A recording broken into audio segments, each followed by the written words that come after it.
Halo, apa kabar pemirsa RRI Net? Kembali lagi di channel YouTube RRI Surabaya. Dan kali ini bersama saya Vel Chandra yang tentunya akan menjamu tamu di RRI Podcast Surabaya. Dan tentunya hari ini kita akan membahas seputar Hari Peduli Sampah Nasional.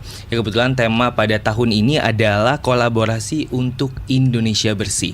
Nah, kita akan menghadirkan narasumber yang tentunya concern sekali dalam penanggulangan sampah. Dan kali ini kita akan berjumpa bersama dengan Cak Wawan Some. Ya. Selamat, apa kabar Cak Wawan Some? Sehat, salam lestari, salam hijau. Sehat ya. Baik. Ya. Dan tentunya Cak Wawan Some adalah seorang koordinator komunitas Nol Sampah Surabaya.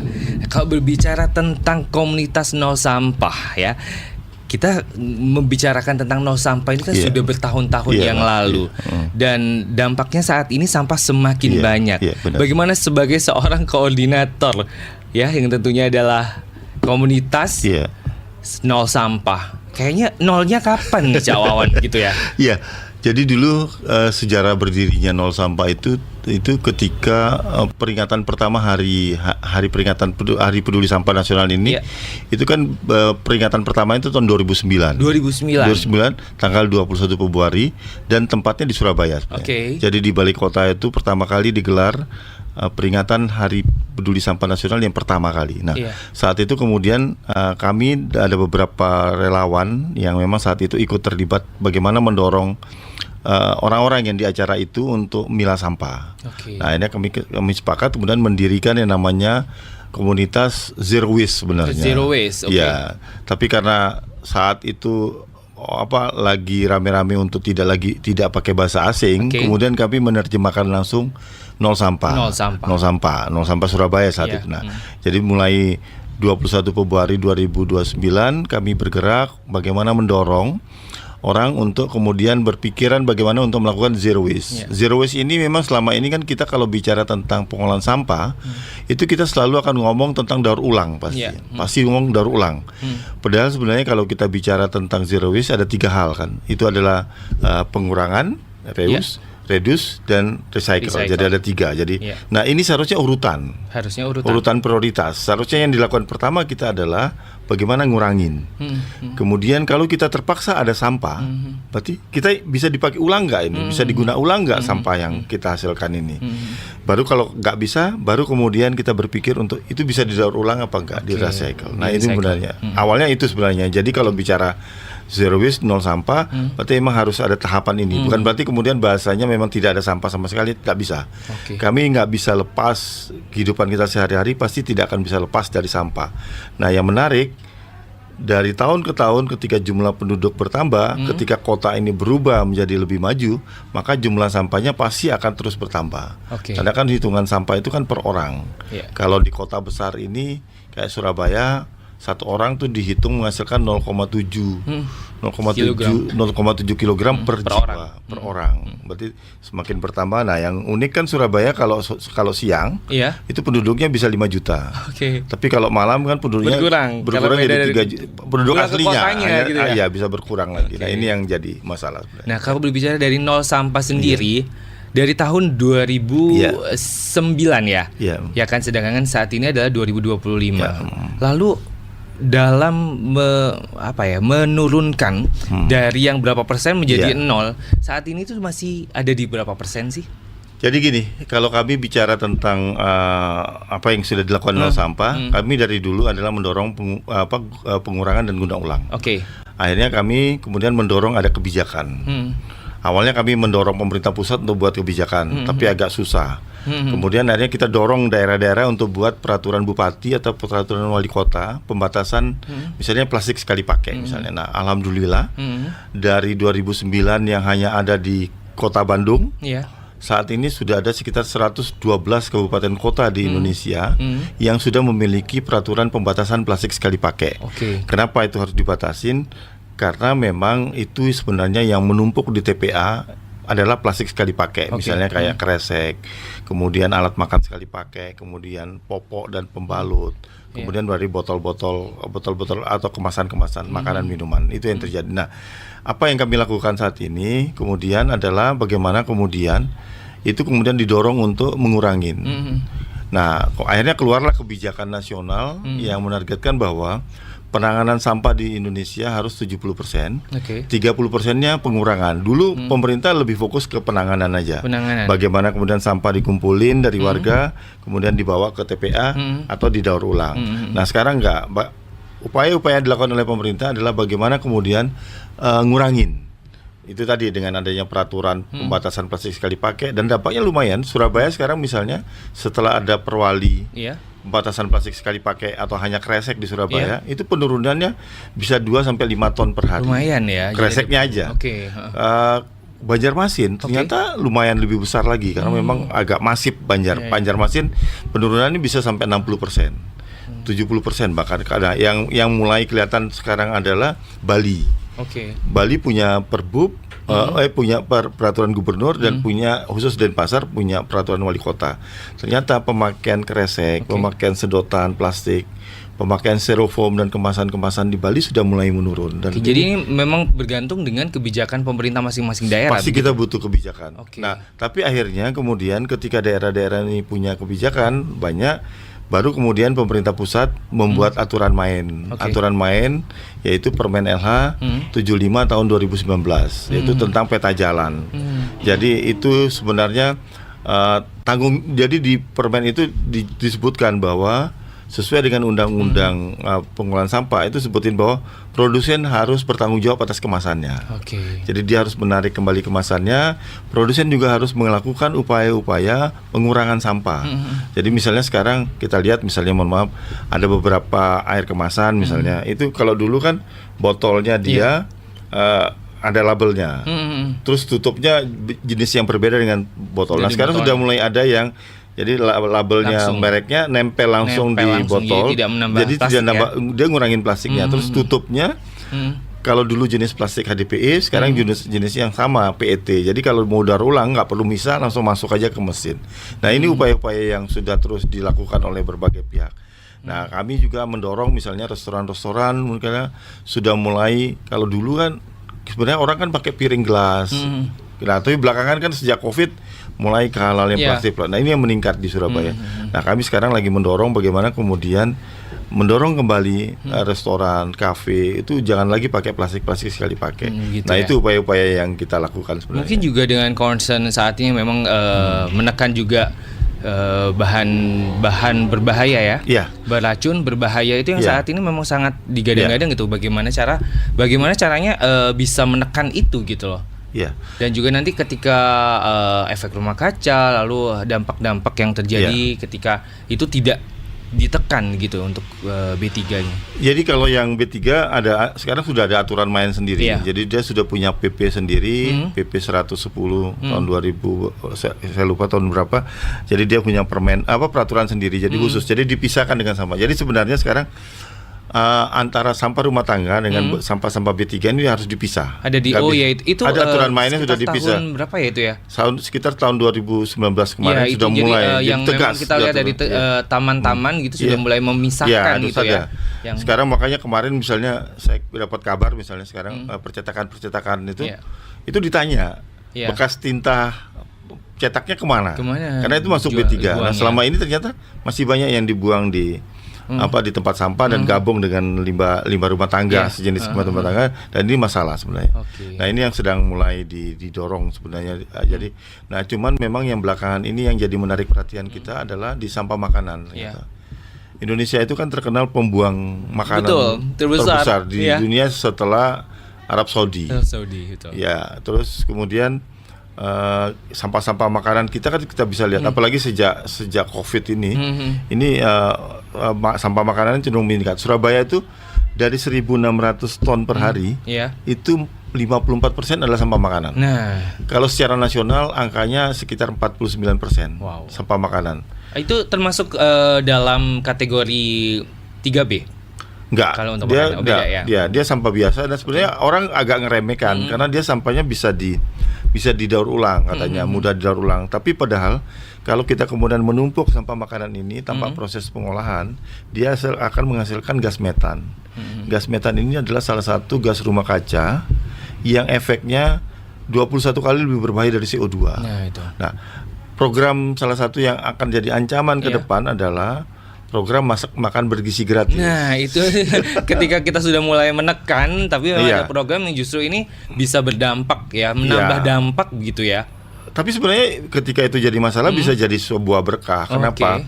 Karena kalau misalnya nanti sampah makanan dari mana aja, misalnya dari hotel, dari restoran, termasuk dari program makan bergizi bisa dikumpulkan, ini sebenarnya kan bisa diolah. Pupuk ya. Bisa selain pupuk, bisa juga dengan pakai cacing atau maggot, maggot BASF. Nah, maggot sama cacing ini adalah protein bagi burung atau bagi hewan, bagi unggas, ayam, bebek, atau bagi ikan. Jadi kalau diolah dengan baik, justru bisa menghasilkan protein yang bisa menjadi sumber pendapatan bagi warga. Betul. Nah ini yang mungkin bisa dilakukan, karena menurut saya memang ini yang harus difokuskan, karena tidak kalau sebelumnya kita larinya ke plastik, ini belakangan ini mulai fokus ke sampah-sampah sisa makanan, terutama food waste tadi.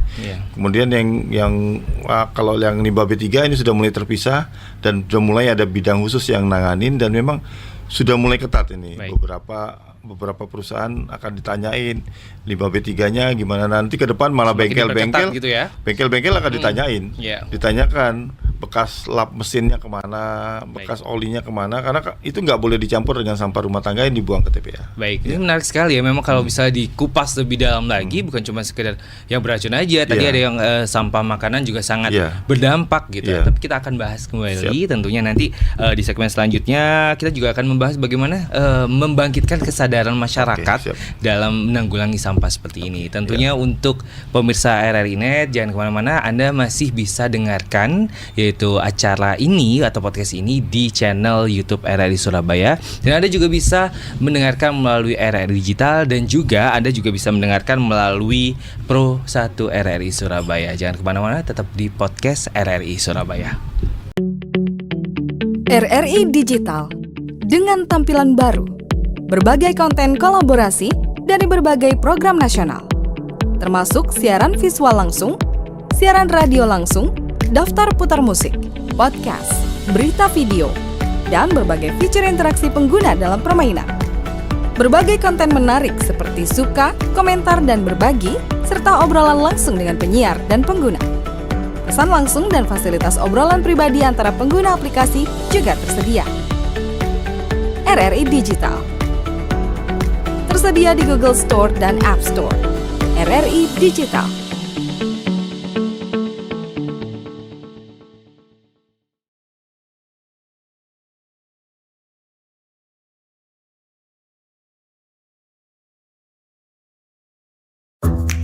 Wih, keren banget nih. Katanya ada obat herbal bisa mencegah sakit gigi seumur hidup. Ada hoax tuh. Widih.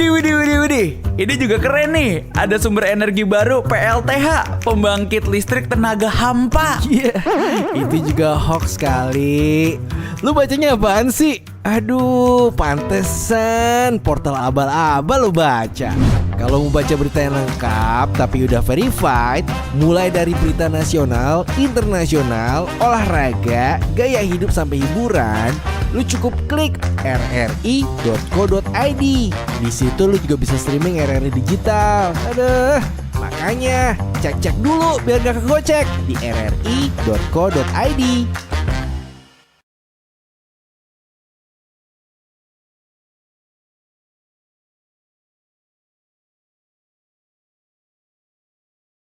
Ya, pemirsa RRI Net masih di channel YouTube RRI Surabaya, dan kita masih di podcast RRI Surabaya. Masih membahas seputar Hari Peduli Sampah Nasional. Kita masih bersama dengan Cak Wawan Somé, ya kan? Nah, tadi yang kita sudah sempat singgung bahwa di segmen kali ini kita akan membahas bagaimana sih ketika masyarakat ini gimana sih caranya agar lebih aware lagi gitu terkait dengan sampah, karena kita tahu ya masih terjadi dan masih kita lihat ya bahwa di sungai masih banyak gitu sampah, ya kayak makhluk-makhluk yang berbentuk guling dan berbentuk ya perkapukan gitu ya, itu masih mengambang ya. Nah ini dari dulu jadi zaman kecil sampai sekarang ini masih kayaknya nggak berubah gitu, masih ada aja gitu lihatnya.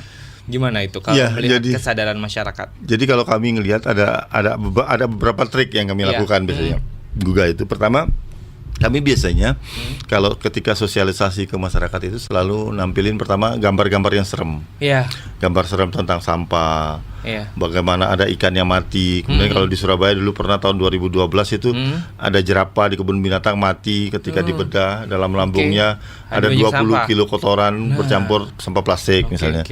Di beberapa tahun yang lalu di Wakatobi misalnya ada hiu paus, kemudian ketika dibedah ada 5,9 kilo sampah plastik dalam lambungnya, ada sandal jepit, ada botol plastik, ada tali dan segalanya. Nah, punya siapa itu, Cak? Nah itu nggak jelas. Ketika kalau sampah ini kalau sudah masuk ke laut kita nggak tahu. Kenapa saya bilang begitu? Ada kasus misalnya, kalau bulan-bulan Januari itu di Bali, di Pantai Kute, Legian, Seminyak itu kan sampai kemarin Pak Menteri kan 2 kali bersih-bersih di sana. Itu pasti akan banyak sampah yang terdampar di Kute, Legian, Seminyak kalau bulan-bulan Januari, Februari ini. Itu ternyata ada pernah nemu itu topi anak SD, SD-nya di Padang. Apakah dia datang liburan kemudian dibuang situ atau bisa juga kan dari laut, tapi bisa kondisinya juga. Atau ada kaos anak sekolah-sekolah dari Sendang Biru Malang. Nah jadi memang kalau sampah ini sudah masuk ke laut kita nggak pernah bisa nggak tahu dari mana asalnya, dan dia akan kemana nggak tahu. Nah ini yang jadi masalah serius sebenarnya yang harus perlu kita perhatikan. Nah kalau tapi sumber semuanya kan ke sungai, kita masih banyak yang buang sampah ke sungai. Nah gambar-gambar seram itu kita gugah untuk nyadarin orang. Kalau dia orangnya peduli, cepat peduli, maka dia akan langsung, berarti sampah saya bahaya, berarti saya harus ngolah. Tapi kalau nggak mempan, kita takutin, tanda petik, dengan bahaya terhadap kesehatan. Salah satunya misalnya, kita tahu sekarang mikroplastik itu berbahaya terhadap kesehatan. Kalau mikroplastik masuk ke dalam tubuh kita, dan sekarang sudah terbuktikan sudah bisa masuk ke dalam darah, hati, dan segalanya, itu salah satu dampak yang paling fatal adalah bisa mengganggu pertumbuhan. Kemudian bisa mengganggu sistem hormonal, terutama sistem hormonal di sistem reproduksi. Ada kasus kan misalnya di Kali Surabaya, temuan teman-teman itu 85% ikan di Kali Surabaya itu betina. Tapi aneh, kenapa? Karena ikan itu seharusnya jantan separuh, betina separuh, karena kan dia pembuahannya di luar. Nah akhirnya teman-teman melakukan penelitian, ternyata ketika dibedah ikan yang betina-betina tadi, ternyata organ dalamnya jantan. Jadi ikan itu ikan banci atau bencong. Gitu. Kenapa bisa terjadi seperti itu? Jadi karena ketika kecil ikan-ikan ini jantan. Tapi karena ada sampah, ada plastik yang ada BPA-nya, bisphenol A, kemudian ada deterjen yang masuk ke dalam sungai, kemudian ada limbah industri dan segalanya campur di situ, bereaksi dan bisa mempengaruhi ikan yang tadinya ketika kecilnya jantan, itu lama-lama secara luar betina. Jadi kayak semacam pengaruhi hormonal dari ikan. Dia mempengaruhi hormonal karena salah satu yang terbukti bisa mempengaruhi sistem hormonal dan itu adalah plastik. Yaitu sampah ada di plastik itu ada kandungan BPA, bisphenol A. Nah ini yang bisa diduga bisa mempengaruhi sistem reproduksi pada ikan, dan itu juga bisa kemudian jadi lebih parah lagi ketika ada limbah rumah tangga, deterjen masuk dan segalanya, dan limbah industri dan segalanya. Nah kalau tentang bagaimana penanggulangan kita tahu bahwa ada 3R jadi ketika kemudian itu 3, kemudian yang ketiga itu adalah hitungan ekonomi. Kenapa hitungan ekonomi? Kalau gini, kami pernah melakukan survei di pasar Citraland misalnya. Pasar Citraland, mereka menyediakan kresek. Ketika kami survei sehari, mereka paling enggak itu bisa harus mengeluarkan 950 kresek besar dan 3.000 kresek kecil dan sedang. Ketika kami duitkan, ternyata duitnya itu sudah bisa sampai 7 juta. Berarti pedagang 120 pedagang di pasar Citraland itu ngeluarin untuk kresek berarti sudah 7 juta. Tapi ketika kemudian kita diskusiin bagaimana mereka menyediakan tas dan segalanya, mereka baru mikir, berarti kalau saya nyediain tasnya bisa dipakai berulang kali dan orang datang dengan bawa tas, dan berarti kan kita hemat di kita. Berarti bisa reduce ekonominya berarti. Sama dengan kalau kita misalnya anak-anak sekolah sekarang kan ada isi ulang pakai galon. Mereka menyediakan galon daripada kemudian beli bawa tumbler sendiri di rumah gitu. Itu kan bisa hemat. Kalau galon itu kan harganya sekitar 20.000. Dia 19 liter. Berarti 1 liternya harganya sekitar 900-an. Padahal kalau dia beli air kemasan harga 600 mili itu kan 3.000. Berarti kalau dia pakai galon dan galon itu bisa untuk satu kelas misalnya, berarti dia sudah hemat lebih banyak dan tidak menghasilkan sampah. Nah, 3 hal ini yang kami lakukan untuk bagaimana menyadarkan orang. Tapi ini juga tidak bisa dilakukan sekali, harus dilakukan berulang kali. Kenapa? Karena kalau dilakukan sekali orang akan lupa, tapi kita terus harus melakukan. Nah, inilah sebenarnya peran penting semua stakeholder yang ada di Indonesia ini, mulai dari pemerintah, swasta, termasuk masyarakat dan termasuk kami yang di masyarakat sipil ini. Bagaimana mendorong itu, dan untuk itu sebenarnya kan butuh kebijakan, butuh peraturan. Nah, sekarang sudah mulai kan, undang-undangnya sudah ada, PP-nya sudah ada, kemudian aturan-aturan pelaksanaan sudah ada, terus di daerah sudah punya perda, sudah punya peraturan-peraturan bupati atau wali kota. Jadi tinggal bagaimana kemudian ini terus didorong untuk bagaimana melakukan upaya-upaya supaya sampah ini memang jadi sesuatu yang menarik, membutuh perhatian serius kita. Lalu tentang implementasi masyarakat terkait dengan 3R, reuse, reduce, dan juga recycle, itu seberapa sadar sih orang yang seperti tadi ya, bahwa Cak Wawan itu kan dari tahun 2009 tuh. Nah kan 3R ini kan kayak memang dari dulu sudah digalakkan nih. Tahun 2025 perkembangannya gimana? Kesadarannya masyarakat apakah cukup berubah drastis atau stagnan atau gimana terkait? Sudah semakin membaik. Membaik ya? Ya, pertama kalau misalnya bicara tentang tadi kalau tadi pengurangan dan guna ulang sudah ada peraturan-peraturan. Sudah mulai banyak misalnya sekolah-sekolah sekarang yang kalau kita datang ada sekolah-sekolah di Wiyata. Mereka sudah lagi pasar-pasar sudah mulai, orang sekarang kalau belanja, kalau dulu kan kalau sekarang rata-rata kalau kita lihat orang-orang belanja bawa kantong sendiri. Yang ke pasar sudah mulai bawa keranjang sendiri, balik. Itu juga kayak terpengaruh dari pemerintah aturan regulasi tadi, dari aturan karena akhirnya orang jadi mau nggak mau gitu memang. kan. Itu kan kayak aturan itu penting sekali. Nah, kemudian sekarang sudah mulai. Kemudian kami sekarang sudah mulai masuk misalnya bagaimana yang belakangan ini kami masuk ke sekolah sama kampung, itu gerakan makan dihabiskan. Makanya dihabiskan. Makanya dihabiskan. Jadi, nah kami masuk dengan istilah-istilah filosofinya, ada filosofi budaya, agama, dan kemudian logika. Kalau yang budaya kan kalau orang Jawa biasanya ada perumpamaan, katanya kalau makannya nggak habis, itu ayamnya mati. Gitu. Nah ini kan secara jadi tradisional, secara budaya ada cukup berpengaruh ya. Sebenarnya kan itu tujuannya bagaimana supaya ketika kita punya makanan memang kita habis.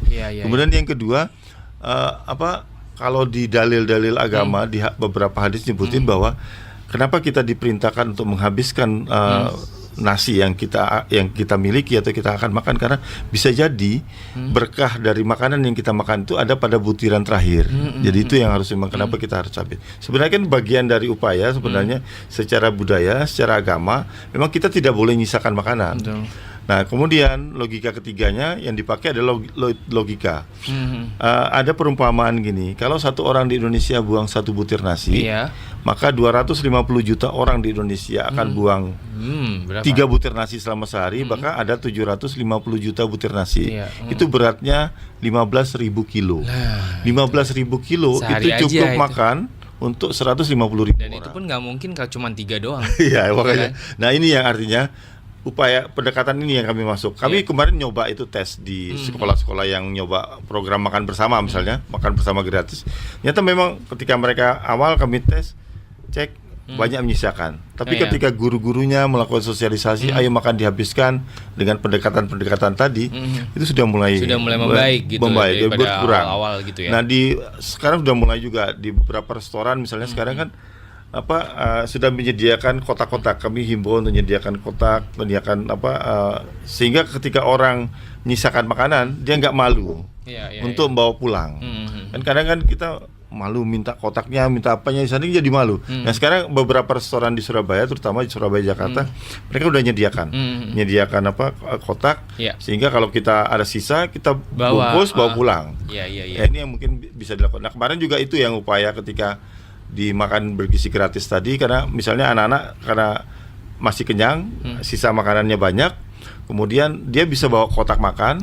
Kotak sisa makanan ini ditaruh di kotak makannya dia, nanti mungkin dimakan untuk siang hari.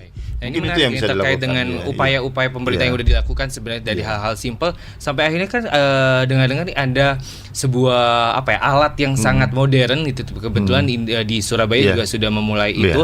Tapi nanti kita akan bahas lebih lanjut di segmen selanjutnya. Untuk pemirsa RRI Net, kita akan bahas terkait dengan upaya-upaya pemerintah dan juga apa saja hal yang bisa membuat sampah itu bisa segera teratasi. Tentunya nanti kita akan kupas setelah yang satu ini.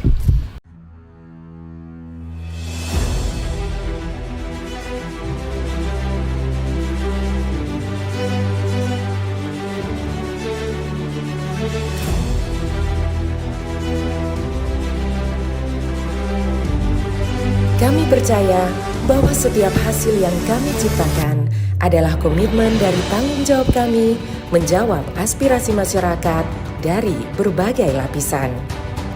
Perubahan menuju masa depan yang lebih baik, menciptakan mimpi menjadi kenyataan. Mimpi dari banyak orang dan memberikan solusi untuk kemudahan. RRI merupakan sosok lembaga penyiaran publik pertama di Indonesia yang hadir dalam berbagai lapisan masyarakat dari Sabang hingga Merauke. Perjalanan kami menembus khatulistiwa dan perkembangan teknologi, konsisten dalam melayani masyarakat dengan kekayaan informasi dari berbagai aspek kehidupan dari dalam dan luar negeri. Tidak pernah lelah menampung aspirasi masyarakat dari segala pelosok daerah. RRI memberikan kemudahan dalam bertukar pikir kreativitas serta membuka peluang keterbukaan pendapat lintas generasi. Kami meyakini visi misi solid, mencerminkan jiwa raga yang siap siaga dalam menjembatani keterbukaan publik, dan tidak lengah dalam mengawal peristiwa aktual. Kami turut senantiasa menjaga identitas keindonesiaan, serta mempertahankan keunikan budaya yang dimiliki oleh NKRI. Dengan kekuatan daya siar, kami pancarkan segala bentuk informasi dan keindahan Indonesia ke segala penjuru dunia.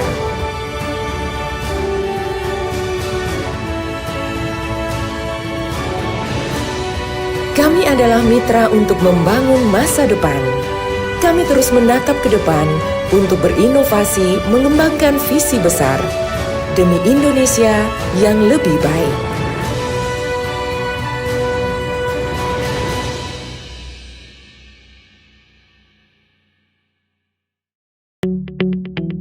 RRI Digital dengan tampilan baru, berbagai konten kolaborasi dari berbagai program nasional, termasuk siaran visual langsung, siaran radio langsung, daftar putar musik, podcast, berita video, dan berbagai fitur interaksi pengguna dalam permainan. Berbagai konten menarik seperti suka, komentar, dan berbagi, serta obrolan langsung dengan penyiar dan pengguna. Pesan langsung dan fasilitas obrolan pribadi antara pengguna aplikasi juga tersedia. RRI Digital tersedia di Google Store dan App Store. RRI Digital.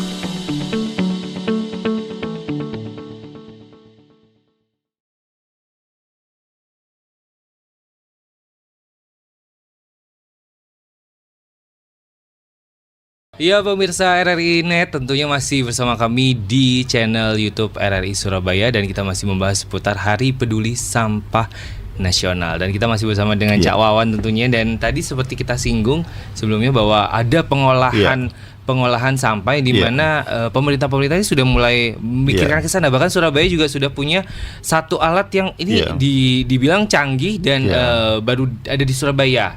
Apakah betul? Iya. Ya kan? Bagaimana itu? Mesin-mesin seperti apa sih yang sedang dikembangkan oleh pemerintah? Jadi kalau bicara teknologi, banyak teknologi. Nah di Surabaya ini sebenarnya satu-satunya di Indonesia itu ada pembangkit listrik tenaga sampah.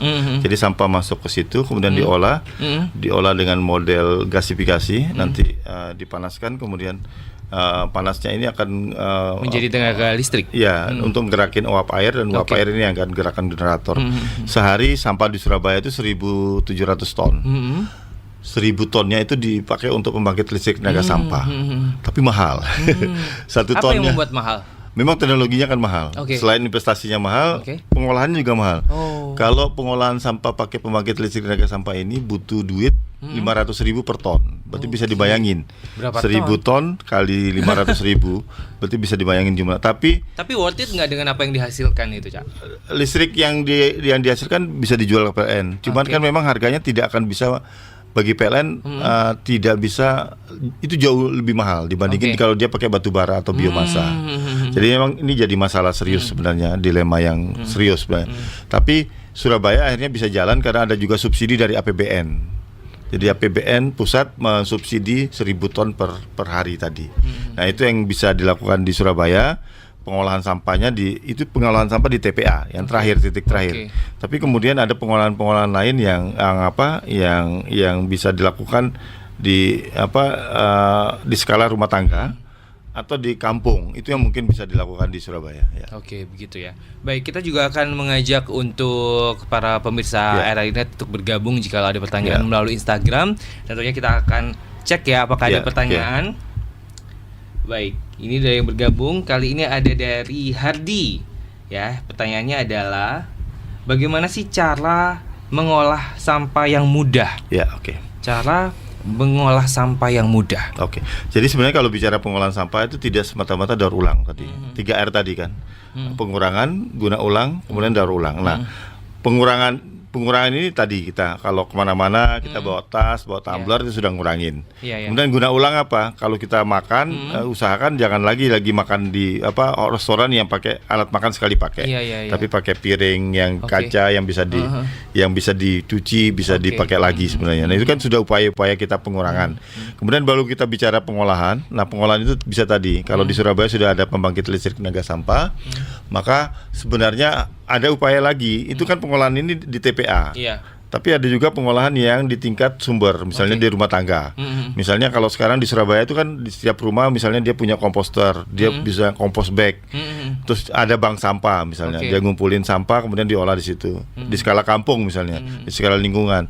Sekarang sudah mulai ada misalnya kalau di Surabaya itu ada rumah kompos, ada 26 rumah kompos di Surabaya. 26 rumah kompos tersebar di Surabaya. Sebar di Surabaya. Terus ada 12 TPS 3R dan tiap tahun bertambah 2, dia bangun terus. Jadi nah kenapa kemudian Surabaya jadi bagus? Karena itu tadi.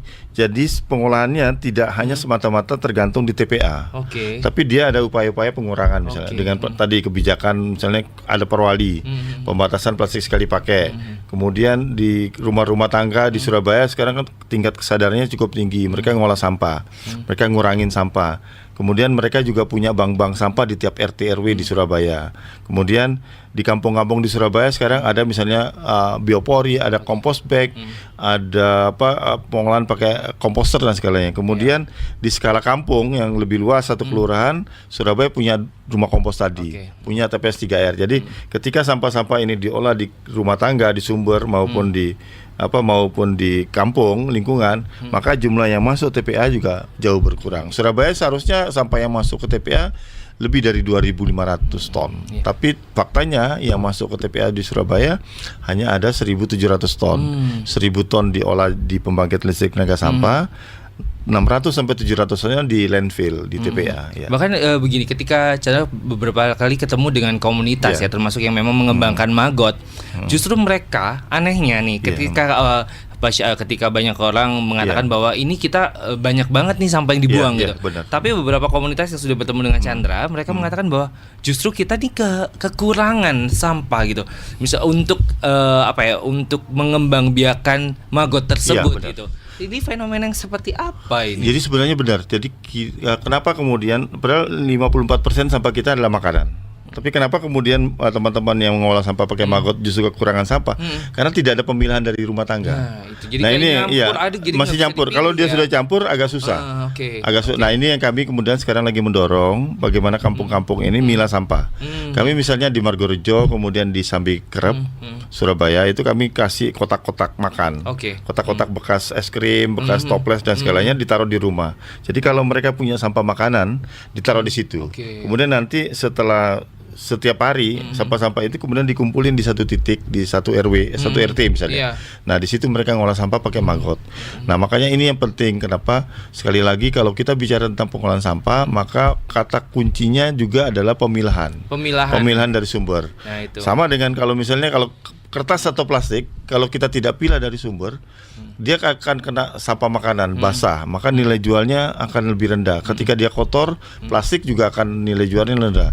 Plastik itu kalau kita pisahin antara botol dengan tutupnya, itu nilai jualnya berbeda dan jauh lebih tinggi sebenarnya. Jadi kata kuncinya sekali lagi adalah di pemisahan atau pemilahan dari sumber. Ya. Baik. Lalu terkait dengan alat-alat dengan yang memang diupayakan oleh pemerintah, apakah pemerintah cukup mumpuni dalam sendiri gitu? Apakah perlu adanya sebuah kolaborasi dengan negara lain untuk mempermudah atau mungkin semakin memudahkan gitu loh? Yang karena memang kan ada beberapa mesin-mesin yang mungkin Indonesia belum punya gitu, dan di negara-negara maju yang memang sudah punya, apakah ada upaya kolaborasi begitu? Ya, kalau menurut saya sih perlu penting kolaborasi, karena kita tahu anggaran pengolahan sampah di daerah-daerah sangat minim. Tidak lebih dari 2% dari APBD. Pasti di bawah itu malah. Jauh sangat rendah. Makanya jangan kaget kalau kemudian beberapa daerah layanannya tidak terpenuhi. Truk sampahnya ada, tapi supirnya nggak ada gajinya, atau BBM-nya nggak ada, sehingga layanannya nggak bisa terpenuhi. Nah, disinilah kenapa penting ada kolaborasi semua pihak. Kalau di Indonesia sebenarnya sudah ada banyak bantuan dari luar negeri misalnya. Misalnya kita tahu ada proyek pengembangan sampah di Bali, di Banyuwangi. Kemudian kalau di Surabaya ada dengan teman-teman kita Kyushu misalnya, kita Kyushu Jepang kerjasama bagaimana mereka melakukan pendampingan di kampung-kampung di Surabaya. Itu sudah dilakukan. Nah, tapi yang ke depan yang harus penting sesuai dengan apalagi dengan tema Hari ASN ini adalah kolaborasi semua. Itu adalah tentang tanggung jawab produsen. Produsen ini harus bertanggung jawab, karena itu sudah diatur di undang-undang. Sudah diatur di undang-undang bahwa produsen ini harus bertanggung jawab atas kemasannya. Karena kita tahu kan sampah kemasan yang paling banyak kita ini juga ada sampah kemasan. Jadi produsen ke depan itu harus ada upaya, dia harus buat peta jalan bagaimana mengurangi sampah-sampah yang dihasilkan. Bagaimana kemudian sampah-sampah itu bisa diolah. Nah, dia harus punya petanya, punya peta jalannya. Saya berarti sampah saya setahun ini sekian, saya harus ngolahnya dengan pengurangan sekian, dengan pengolahan sekian, dan saya kerja sama siapa. Itu yang sudah harus dilakukan. Memang ada beberapa waktu yang lalu untuk brand-brand besar sudah mulai sudah mulai begitu, dan itu sudah mulai jalan itu. Memang kalau untuk yang brand besar mereka mulai karena memang ada tekanan-tekanan dari publik kan. Sudah mulai, misalnya beberapa brand besar sudah mulai lakukan itu. Tapi permasalahannya kan brand besar ini kan nggak banyak. Banyak brand-brand lokal yang kecil. Ini yang jadi masalah serius. Ini kami lagi dorong terus misalnya sudah mulai muncul, ada ide-ide misalnya mereka bagaimana mengumpulin sampah, bagaimana kemudian mereka mulai sekarang kan misalnya di hotel-hotel sudah nggak lagi nyediain air kemasan kecil, tapi dia kemudian pakai galon, kemudian pakai botol-botol yang kaca yang bisa dipakai berulang kali sebenarnya. Jadi ada upaya-upaya itu yang sebenarnya terus dilakukan. Tapi ini yang menarik begini, Cak. Ketika kita digencarkannya kita bahwa pengurangan sampah, tapi ada beberapa brand yang malah semakin membuat ini sekali pakai gitu. Nah ini yang jadi dilema. Tapi sebenarnya kalau kita ngacu pada Permen LH 75 tahun 2019 sudah jelas 1 Januari 2030 itu sudah tidak boleh ada lagi air kemasan di bawah 1 liter. Tidak boleh ada lagi saset makanan minuman saset di bawah 50 mg atau 50 itu ya? Tapi harus dimulai dari sekarang. Cuman titik mulainya 1 Januari 2030. Jadi sudah nggak ada lagi kresek. Terus restoran nggak boleh lagi menyediakan sedotan, nggak boleh lagi pakai styrofoam dan segalanya. Jadi udah ada aturan itu. Nah, mau nggak mau sebenarnya produsen tadi harus mulai menyiapin dari sekarang. Itu yang harus dilakukan. Ini berarti terkait dengan regulasi yang harus ditekan oleh baik itu pemerintah ataupun masyarakat. Yang pastinya kita nanti akan bahas lebih lanjut tentang regulasi-regulasi yang seperti ini. Dan tentunya nanti kita lebih bahas lebih dalam seperti itu. Baik, pemirsa RRI Net, jangan kemana-mana karena tentunya kita masih bersama di Hari Peduli Sampah Nasional. Tetap di RRI Net, podcast RRI Surabaya.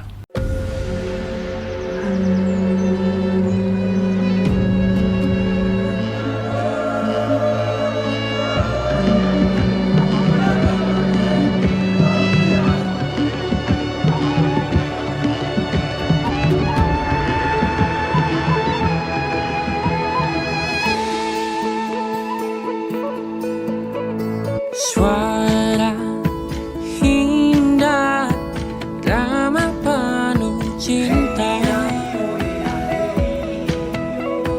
damai jiwa, tulus terasa nyata. Kita kabarkan berita, membuka cakrawala, semua bertaut udara di gelombang semesta. Kita Indonesia, sesungguhnya langit aspirasi bangsa. Kita Indonesia, sesungguhnya kita hadir bagi dunia. Kita Indonesia.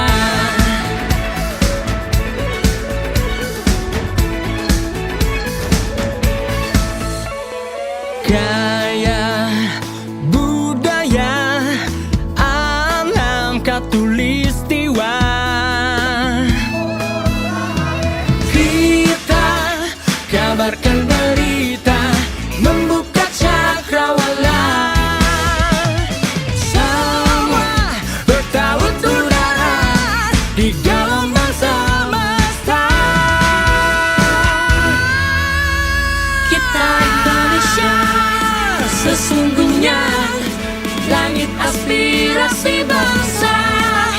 Kita Indonesia, sesungguhnya kita hadir bagi dunia. Kita Indonesia, sesungguhnya langit aspirasi bangsa. Kita Indonesia, sesungguhnya kita hadir bagi dunia. Kita Indonesia, sesungguhnya langit aspirasi bangsa. Kita Indonesia, sesungguhnya kita hadir bagi dunia. Kita Indonesia, sesungguhnya. Kita Indonesia, sesungguhnya langit aspirasi bangsa. Kita Indonesia, sesungguhnya kita hadir bagi dunia. Kita Indonesia, sesungguhnya.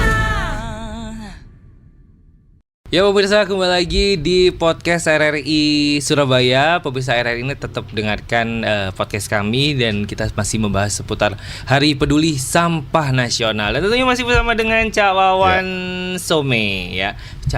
Cak Wawan Some itu apa sih sebenarnya? Some itu nama farm dari ya, nama family dari Bima Sumbawa. Jadi saya dari Sumbawa. Asli Sumbawa, tapi saya lahir di Sumbawa Besar, orang tua dari Bima, tapi saya sejak 88 sudah jadi bonek. Oh, jadi bonek. Iya. Kalau ngomongin karena jadi komunitas nol sampah, bedanya di sana sama di sini apa sih bedanya pengolahan sampahnya? Justru kalau di daerah-daerah sangat menyedihkan. Mereka hampir tidak punya dana, tidak punya anggaran untuk mengolah sampah. Jadi layanan sampahnya masih belum bisa mencakup seluruh kabupaten. Jadi paling hanya ibu kota kabupaten aja yang bisa terlayani, atau ibu kota kecamatan. Bahkan yang lebih menyedihkan lagi, kalau kita semakin ke timur, itu ada beberapa kabupaten kota nggak punya TPA. Jadi mereka punya truk, punya untuk ngambil sampah, tapi bingung mau dibuang kemana. Gitu ya? Ini yang jadi masalah serius memang. Nah, ini yang butuh perhatian serius kita. Jadi mudah-mudahan ini setelah menterinya pisah antara Menteri Kehutanan dengan Menteri Lingkungan, mudah-mudahan perhatian serius terhadap sampah menjadi lebih besar lagi. Nah, tentang pengolahan sampah kan tentunya ada peraturan ada yang menjadi undang-undang gitu, termasuk undang-undang nomor 18 tahun 2008 tentang pengolahan sampah. Itu apakah bisa diimplementasikan di semua daerah gitu tentang itu? Ya, kalau bicara undang-undang ini kan sejarahnya sebenarnya terkait dengan Hari Peduli Sampah. Kenapa? Hari Peduli Sampah itu 21 Februari diperingati karena ada kejadian TPA di Lui Gajah Bandung meledak. Jadi tumpukan puluhan meter tumpukan sampah di TPA karena saat itu hanya ditumpuk aja, kemudian dia ngasilin gas metannya meledak. Di bawah TPA itu ada perkampungan teman-teman pemulung. Jadi ada sekitar 143 orang meninggal karena tertumpuk sampah. Nah, kemudian karena ada kejadian itu, akhirnya kemudian kita berbenah. Kemudian akhirnya keluarlah undang-undang yang namanya Undang-Undang Pengolahan Sampah nomor 18 tahun 2008. Nah, setelah itu baru kemudian keluar PP. Kan kalau setelah undang-undang ada PP. Di undang-undang itu harus ada PP tentang limbah berbahaya, bisa berbahaya dan beracun. Kemudian ada pengolahan sampah rumah tangga. Nah, pengolahan sampah rumah tangga kita baru keluar PP-nya itu tahun 2012.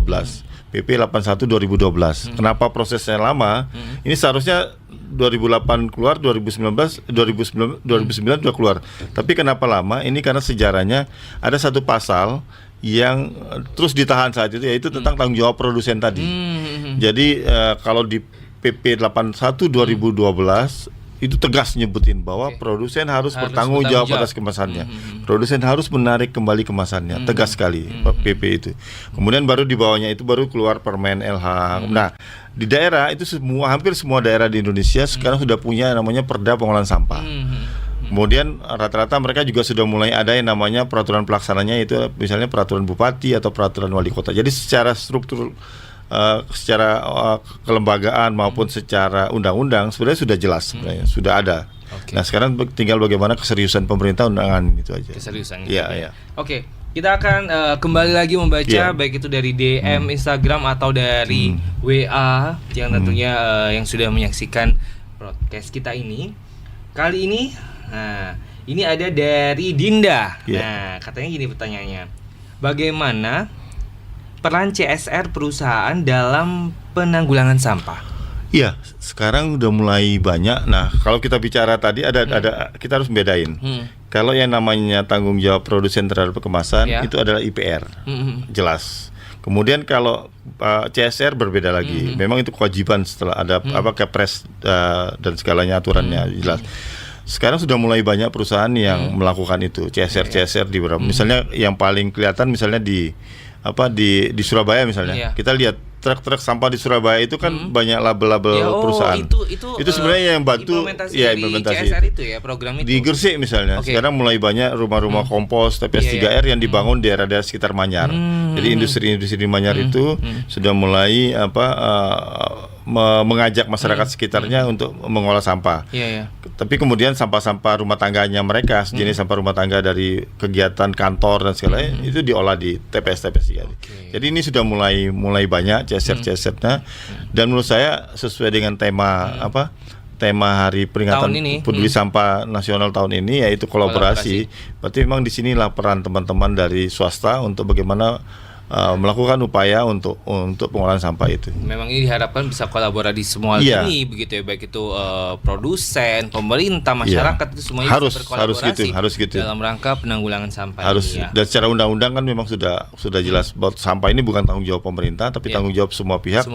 Masyarakat maupun pihak swasta maupun stakeholder lainnya ya. Baik, kita kembali lagi membaca DM dan juga WhatsApp yang sudah bergabung kali ini. Oke. Ini cukup menarik nih pertanyaannya ya. Ini ada dari Taufik. Nah, katanya gini. Bagaimana cara membuang mantan pada tempatnya? Ini gimana? Apakah dia termasuk sampah begitu, Kalau mantan terindah apakah bisa dikatakan sampah ini ya? Tapi Taufik ini ya ini agak lain, tapi perlu kita jawab ini. Jadi kalau menurut saya sih sebenarnya kalau kita sudah menghasilkan sampah, kita harus bertanggung jawab terhadap sampah itu. Mungkin mantan kayaknya kita harus bertanggung jawab juga. Artinya ketika kita sudah menghasilkan sampah, kita harusnya bertanggung jawab atas sampah itu. Ini menarik ini. Jadi kita harus bertanggung jawab. Jadi analoginya mantan ini adalah sampah. Ketika dia harus bertanggung jawab juga. Sudah mantan jangan cuma digeletakin aja. Ya kan itu jadi sampah masyarakat gitu ya. Waduh. Ya, kalau di kita sampah harus memberdayakan mantan dong judulnya itu. Kalau di sampah harus gitu kan. Kalau kita menghasilkan sampah, berarti kita harus bertanggung jawab atas sampah itu. Makanya sebenarnya upaya yang paling bagus sebenarnya adalah jangan menghasilkan sampah dengan cara tadi Jangan ngurangin banyak-banyak manfaat Kak Taufik dengan ngurangin dan dengan upaya-upaya pengurangan dan guna ulang kalau di sampah. Ya, jadi mungkin someday balikan aja gitu daripada semakin buang sampah ya. Benar, bisa seperti itu mungkin ya. Analoginya sangat tepat sekali gitu ya.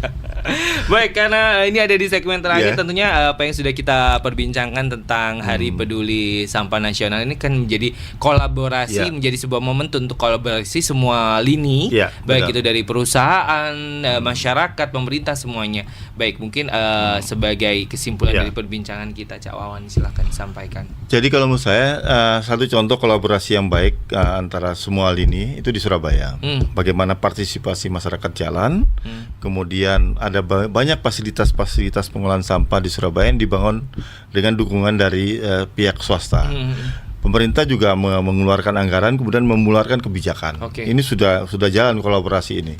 Kemudian teman-teman masyarakat sipil itu juga ikut mendorong pendampingan di kampung, kemudian bagaimana mendorong ada regulasi yang tepat, kemudian mendorong pihak-pihak swasta untuk juga mensupport kegiatan-kegiatan ini. Nah, ini sangat penting menurut saya. Kenapa Surabaya berhasil? Karena kolaborasi. Jadi bukan hanya semata-mata karena Surabaya, karena bukan karena pemerintah kotanya, enggak. Kamu saya sih memang karena kolaborasi ini. Tapi memang dibutuhkan pemimpin yang bagaimana upaya kolaborasi ini bisa jalan, dan itu harus dilakukan sebenarnya.